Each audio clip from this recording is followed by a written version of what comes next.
Funding for Market Journal is provided by the Nebraska Corn Board. When we transform Nebraska corn into ethanol, it doesn't disappear from the food supply. It just takes a little detour. Ethanol is made from the starch. The rest of the corn becomes livestock feed to create meat and dairy products, corn oil, sweetener, and other food ingredients, and maybe a little carbon dioxide to make your soft drinks fizzy. Homegrown ethanol helps satisfy America's hunger for energy and the world's appetite for feed and food. Nebraska's family corn farmers, sustaining innovation.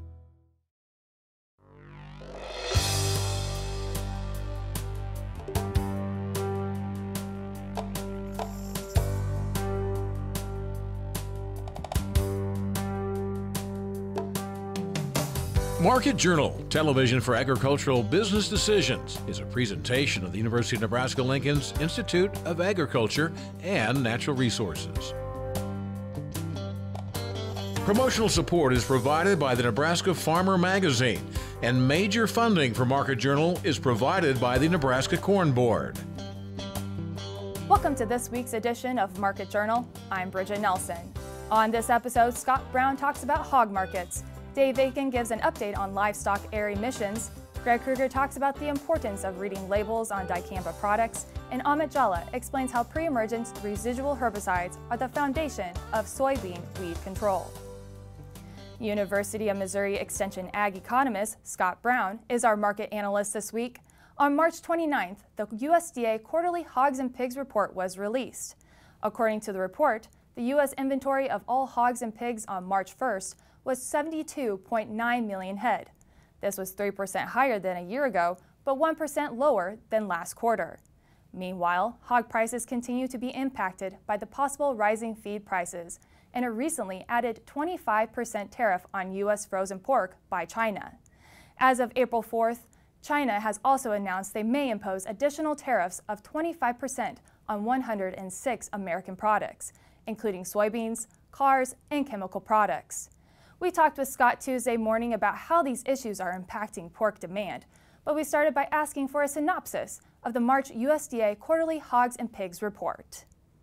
Yeah, Bridget, if you look at what we got out of the report last week, it certainly confirmed that we continue to see expansion in the hog industry. Overall market hog inventory up 3%, talking about now a sow herd at 6.2 million head. Much of the numbers that we got really confirmed what we would have thought pre-release of that USDA report. As we've seen expansion in processing capacity, we've seen hog inventories grow, and this report pretty much came in line with what we anticipated. It just reminds us as we go through the remainder of 2018, we've got a lot of hogs to continue to deal with. With those percentages, how does that affect the prices of hogs? Well, I think when you look at where we're at today, two things are at play. Number one, we do have a expanded processing capacity with much of the new facilities that have come on board, and that's actually created more demand for hogs themselves. However, when you look at the other end of that, we also have to sell more pork out the back end of many of those plants, and I think that's where we've seen a struggle a little bit as we've gone through 2018. As pork prices, wholesale pork cutout values been below year-ago levels, things like that, belly prices has been much weaker than where we were a year ago at this time, and much of that I think has really been attributable to the $15 decline that we've really seen in hog prices here as we've started 2018. Along with that demand, there's also a possibility of higher feed costs due to the soybean meal prices going up, along with corn, and then the wheat is being affected by the Great Plains drought. How is that going to affect with the demand and everything? Yeah, well, I think when you look at what's happening to pork producers, the squeeze is getting much tougher as we talk about soybean meal prices that are anywhere from $70 to $80 a ton higher than where we started 2018, and then we've got another 35–40 cents on corn. When you look at the planting intentions report we also got out last week that said we were going to plant 89 million acres of corn, I think that's certainly provided some impetus for higher feed costs. So lower hog prices and higher feed costs, I think, makes it much tougher for producers to see black ink here as we go through 2018. We frankly got ourselves lulled into these very low feed costs staying with us for a long period of time, and it didn't take much in terms of some drought issues in South America as well as planting intentions here in the U.S. to see those feed costs move up, probably adding another $3 to $4 a hundred to the cost of producing pigs today. And not only with the high feed costs, there's also now, just released yesterday, China added a 25% tariff on U.S. frozen pork. What does that mean about our global demand for pork? Yeah, so I remind us all the time, if we're going to grow these kinds of supplies like we are set up to do here for the next several months, we need all the demand possible, both domestically and internationally. When you take one of your top 5 markets like China has been for our pork for a number of years, you have to be concerned about the effects. And I think the combination of these additional supplies of hogs with the uncertainty related to things that happen as a result of China putting a 25% tariff on frozen pork, it just adds uncertainty and probably puts a lot more pressure on, again, producers' bottom lines here in 2018. Do you think NAFTA is going to be strong enough to keep that demand still high, or do you think we're going to have quite a bit of a problem? Yeah, so I think when we started 2018, if you look at U.S. pork exports for January, they were above year earlier levels. There was, frankly, a lot of excitement relative to the concern of perhaps us getting out of NAFTA at some point in time. So we did start the year really well. You just see all of these issues, whether it's a tariff on our pork going to China or some discussion of us still pulling out of NAFTA, that certainly makes us concerned about where these global pork markets go. And with the kinds of increases we have in pork production, 3.5–4% this year in 2018, we need to move product outside the United States. I think Mexico can be certainly helpful to us as long as that market stays open here as we go through 2018. So what should hog producers do due to these current issues and with the hog prices being a bit low? Yeah, so even though we have a situation where returns have gotten much more stressed here as we've entered 2018, I remind folks all the time, risk management under this scenario may be something that we need to look a lot harder about. I still worry there's more downside risk in hog prices or maybe upside potential in feed costs that we need to be paying attention to, and locking in reasonable profitability, if that's possible at this point in time, might be prudent just given the risk for higher feed costs and lower hog prices as we look over the next several weeks. Next week, Jeff Peterson, Heartland Farm Partners president, will join us to discuss corn and soybean markets. According to the United States Environmental Protection Agency, also known as EPA, both the 1980 Superfund law and the 1986 Federal Community Right to Know Act requires reporting of releases of a hazardous substance that exceeds a reportable quantity within a 24-hour period. In 2008, all farms were relieved from reporting hazardous substance air releases from animal waste under the Superfund law, and only large concentrated animal feeding operations were subject to the Community Right to Know Act. However, controversy became known last April when environmental groups believe smaller CAFOs should also be subject to water quality regulations. Nebraska Extension Ag and Water Law Specialist Dave Aiken joined us on Monday to discuss how Congress exempted livestock manure emissions reporting from the federal Superfund law as part of the 2018 federal budget bill. Federal environmental laws require releases of hazardous substances to be reported under 2 different laws. Livestock groups have traditionally not been subject to this except for large confined operations, but an environmental group went to court and the court said that all livestock operations are subject to it, and so Congress passed a fix as part of the Budget Act, and we thought we were going to have to report, but now we won't. According to Dave, there are 2 federal environmental laws that require the release of hazardous substances to be reported. There's the 1980 Superfund law, and that requires reporting to the federal government of releases, and then the Community Right to Know law, which was passed in 1986, extended the reporting requirements to include local emergency responders. So if there's a release of a hazardous substance that's dangerous, emergency response people can control it so that people don't get sick or die. According to the EPA, 2 of the most common hazardous substances emitted from animal waste are ammonia and hydrogen sulfide. These common hazardous substances require reporting if released to the air in amounts greater than or equal to their reportable quantity of 100 pounds within a 24-hour period. In addition, if any other hazardous substances above their designated reportable quantities are released to the air within a 24-hour period, they also would need to be reported. We further asked Dave if there were any ag exemptions in either of these statutes. No, when these laws were passed, we were still kind of in the early phase of environmental laws and didn't have an ag carve out. However, EPA in 2008 said, well, we don't need reports from farmers because it's not going to be anything dangerous to people, so why bother? So they established an exemption for ag operations. Environmental groups took that to court, and last year federal court said that there was no ag exemption, and so livestock producers did have to report. However, reporting rules recently changed on March 23, 2018, when Congress exempted livestock manure emissions reporting from the federal Superfund law as part of the 2018 federal budget bill. EPA estimated that there were some 44,000 livestock producers who would be required to be part of this reporting system, and EPA said that there's no reason. We don't want the information. We don't need it. And Congress finally agreed and said, yes, our intent was never to require farmers to report emissions from livestock waste.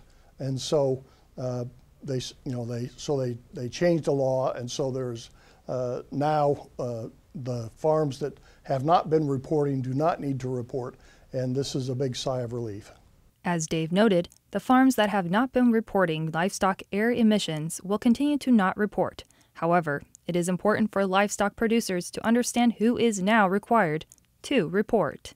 Well, before this kerfuffle all started, large CAFOs, or large concentrated animal feeding operations, were required to report, and that goes back at least to 2009. So they've been in this system for a long time. And so the law that was just passed in March, that only applies to the new ones who would have been required to report if Congress hadn't acted. And so the large ones that have been subject to it are still subject to it, but the smaller ones are not. Now that there are no new reporting requirements for livestock manure emissions, we further asked Dave why those environmental groups brought awareness on smaller CAFOs. There are environmental groups that think that all livestock operations should be subject to state or federal water quality regulation. And so far it's only the large animal feeding operations that are subject to it, although some of the others may be brought in, but not as a general rule. But the environmental groups have thought that, well, if we can't get EPA to regulate them, at least if we can force EPA to give us their addresses, then we can keep an eye on them. And if we think that there's some problem, then we can, sound the alarm or whatever. And so this has been this issue of getting the addresses of the smaller livestock producers have been raised in a number of different lawsuits under different laws in the federal courts, and this was the first major one that they won. And if Congress hadn't acted, then when they reported, they would have tried to start getting those addresses for the smaller livestock operations. According to Dave, it is unlikely that Congress would change its mind on this issue in the near future. With 2018 planting season around the corner, some producers are planning on using dicamba in their chemical regimen. Dicamba is a registered herbicide for the use in agriculture and other applications in order to control broadleaf weeds and woody plants. Due to problems from dicamba drift and volatilization in 2017, manufacturers willingly agreed to label changes imposing additional requirements for over-the-top use of dicamba products. We sat down with Nebraska Extension Weed Science and Application Technology Specialist Greg Kruger at the 2018 Growing Our Future Conference to learn why it is important to read, study, and follow the dicamba product labels in order to properly apply this herbicide. In 2017, there was a lot of reports of off-target movement of dicamba. And while dicamba was a very valuable tool for us in terms of weed management, obviously it came with a little bit of baggage in terms of the off-target movement piece, which caught the media and went viral over the summer and then early into the fall last year. So we're going into the 2018 season. We're going to see dicamba use again. We have a product label for using dicamba legally over top of dicamba-tolerant soybeans here in Nebraska, and the same thing with dicamba-tolerant soybeans and cotton in the southern states. So fully expect this year that we're going to see probably even more dicamba applied, and we're going to definitely see more dicamba-tolerant traits in those crops going into the 2018 season. While going into the 2018 season, Greg reminds producers the importance of reading and studying dicamba's product instruction labels in order to properly apply this herbicide. When we look at the use of dicamba in 2018, the labels that we're working with, Ingenia, XtendiMax, and Fexapan, have very, very specific label requirements.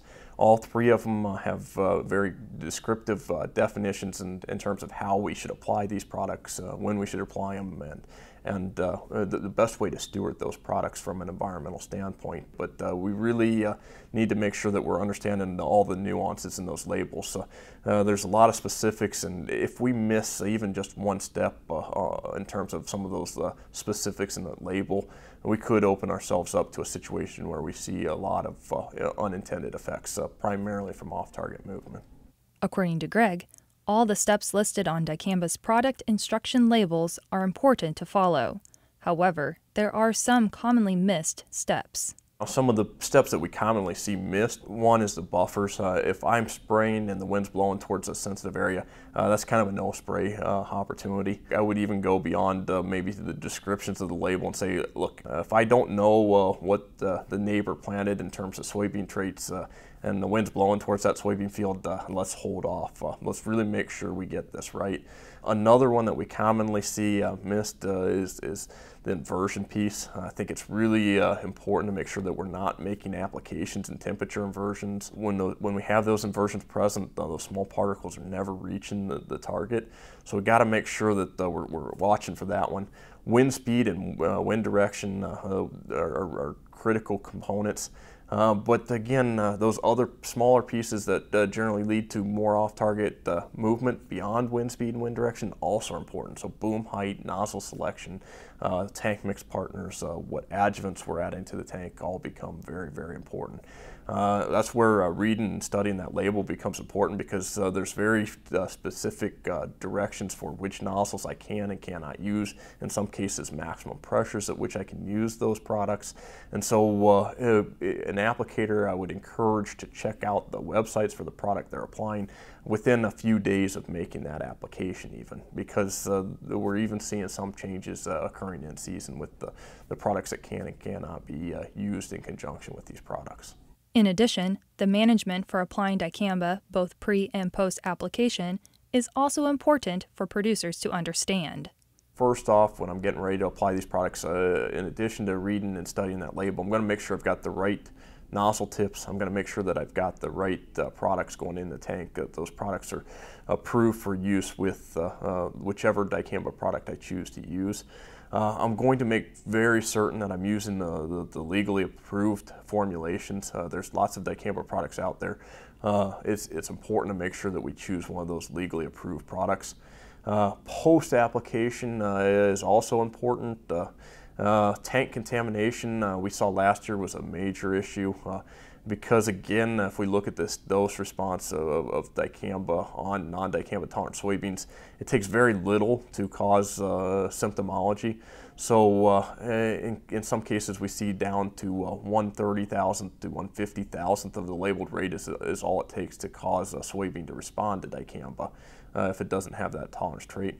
I've got to make sure I've got to get a sprayer pretty clean to get below that threshold. So one of the best things I try to recommend growers do, beyond what the label says in terms of tank clean out and triple rinsing and going through the nozzles and hoses and screens, is when you're finished applying dicamba, make an application with a non-dicamba product on a dicamba tolerant crop, whether that be dicamba tolerant soybeans or dicamba tolerant corn. Give yourself one field to let that product flush through the system before going into a soybean field that might be sensitive. Next week, Associate Professor of Agronomy and Horticulture David Holding will explain how gene editing can improve sorghum protein levels. It didn't take Seth Williams long to know he wanted to farm. At age 6, he spent most of his time in the barn taking care of bucket calves. Now at age 27, Seth farms with his family near Plainview, Nebraska. The operation centers around the integration of different livestock enterprises, including custom feeding wean-to-finish pigs, raising cow-calf pairs, and backgrounding calves. You can read more about how young Nebraska growers like Seth Williams are getting started in agriculture in the April Nebraska Farmer. It is time for farmers to consider applying pre-emergence residual herbicides to their soybeans. According to Nebraska Extension weed management specialist Amit Jhala, pre-emergence residual herbicides can help reduce yield loss due to weed competition. We met with Amit at the UNL East Campus North Fields to learn more about why early season weed control in soybeans is important. So basically there are two reasons why early season weed control in soybean is important. Number one is if you will see the number of herbicides labeled in as a pre-emergence in soybean, they are much better and more if you compare with effective post-emergence herbicides. And the second reason is we have at least 9 weeds are now resistant to at least one group of herbicide, and out of 9 we have 6 weeds they are resistant to glyphosate, and glyphosate is the most commonly used post-emergence herbicide in Roundup Ready soybean in Nebraska. And so if you will use only glyphosate, that will not provide effective control of at least these 6 weeds that are resistant to glyphosate. So right now our best option will be just to start with a good effective pre-emergence herbicide. These 6 weed species in Nebraska that have now been confirmed resistant to glyphosate are common ragweed, common water hemp, mare's tail, kochia, giant ragweed, and palmer amaranth. We further asked Amit what producers can do to control these glyphosate-resistant weeds. Start with pre-emergence herbicide which has multiple effective site of action, and then depending on the field and depending on the weed species present, the growers can come back with a selective post-emergence herbicide that can provide effective control. But as I told you earlier, if it is glyphosate resistant weed are present in your field, then glyphosate only will not work, then some other herbicide alternative options has to be used. According to Amit, pre-emergence herbicides are also needed in dicamba resistant soybeans. So basically pre-emergence herbicides you can use, or you should use in my opinion, in any kind of soybean, whether it is Extend soybean or it is Liberty Link soybean or it is Roundup Ready soybean or even in conventional soybean. You should start with pre-emergence herbicide with effective mode of action, and then depending on weed population you can choose to go for post-emergence herbicide when weeds are less than 5 inch tall. If farmers decide to skip pre-emergence, they could face some level of yield penalty due to weed competition. So in general, research conducted says like you have to keep your soybean out of weeds at least up to V4, V5 stage, and after that you can select some other herbicides. But if you do not control weeds early in the season up to V4, V5 stage, then there might be some level of yield penalty depending on how much is weed competition early in the season. But yeah, there will be some yield penalty depending on which type of weeds are present and how much is the competition early in the season. But yeah, that's why especially in soybean, pre-emergence herbicides are foundation for weed control. You can learn more about pre-emergence residual herbicides for soybeans by reading Amit's recent Crop Watch article at cropwatch.unl.edu. Now with this week's weather forecast, here's Nebraska Extension ag climatologist Al Dutcher. Well, folks, here again for the weekly forecast, and during this last week we dealt with several precipitation events in the form of snow. The first one, of course, Easter Sunday, laid a more significant amount of snow than was previously forecasted by the models across south central and southeast Nebraska. We had some totals basically in the 2 to 5 inch range with some isolated reports of 8 to 11 inches that were reported in south central southeast Nebraska. But the further north you got, the less snowfall we received. And then, of course, the second system coming through late in the week that resulted in the snow yesterday across many of the areas of northwest through central Nebraska, and lighter precipitation totals as you got into east central Nebraska, and primarily missing a substantial portion of northeastern Nebraska. Now as we go forward in time, it does look like we're going to deal with a couple more weather makers before we see a little drying trend during the middle of the week. So if we get to the upper air forecast, what we will see is this trough that was responsible for our precipitation over the last 24 hours sliding to the east. We get a brief respite today before this next system moves into our region. So for today it's going to be cool in the wake of this high pressure aloft starting to slide toward the east. Low pressure sets up over the Rocky Mountains. Most of the heavy precipitation with this system for the majority of the day will be confined to the western United States, but it will slip and slide eastward during the overnight hours and into Sunday, bringing precipitation to our region. Here's the low pressure system expected to be over north central Iowa. We'll start the precipitation event probably in the form of snow, and then as the day progresses, the warm air moves in, it'll change to an all rain as most of the snow stays up over the northern plains. As we get into Monday, this trough deepens as it moves to the east of us, bringing some cooler air into the Great Lakes region. We'll see the backside of that cool air into eastern Nebraska, so it's going to be just a brief cool down. Most of the flurry activity remains to the north of us and to the east of us as we start to see clearing conditions, and high pressure ridge starts to form on Tuesday across the center part of the country, bringing above normal temperatures to the western part of the state, closer to normal temperatures across the eastern part of the state, as we do not have any low pressure systems of any influence on our region. Dry weather expected in the center part of the country. Now, as we get into the day on Wednesday, there is signs of a quick wave moving across the northern stream of the jet, but it doesn't look like any moisture with it, just a surface low in the Dakotas. If we see anything, it's probably going to be a few sprinkles in eastern Nebraska, but primarily a dry forecast for most of the state.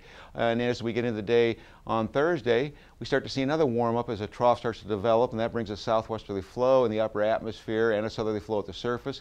This low pressure system up into the western South Dakota will not have enough moisture return to it to influence us, but we will see moisture in the Great Lakes region and the Pacific Northwest.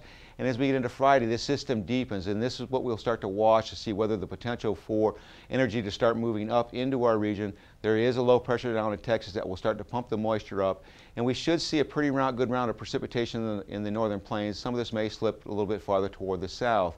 Now, as we look out even farther from next Thursday to the following Tuesday, cold conditions in the Pacific Northwest, warm in the southeast, and widespread precipitation across the northern half of the United States. Thanks, Al. Today's interviews are available individually on the Market Journal website and through the Market Journal mobile app. They include information on hog markets, livestock air emission reporting, the importance of reading Dicamba product labels, and pre-emergence residual herbicides for soybeans. As always, you can keep up with Market Journal during the week by following us on Instagram, Twitter, and Facebook. Next week, Jeff Peterson will be our corn and soybean market analyst. Until then, thanks for watching. I'm Bridget Nelson. We'll see you next week. Join Market Journal online at marketjournal.unl.edu. You can also follow us on Twitter, Instagram, and Facebook. Promotional support is provided by the Nebraska Farmer Magazine, and major funding for Market Journal is provided by the Nebraska Corn Board. Market Journal is produced by the University of Nebraska-Lincoln's Institute of Agriculture and Natural Resources.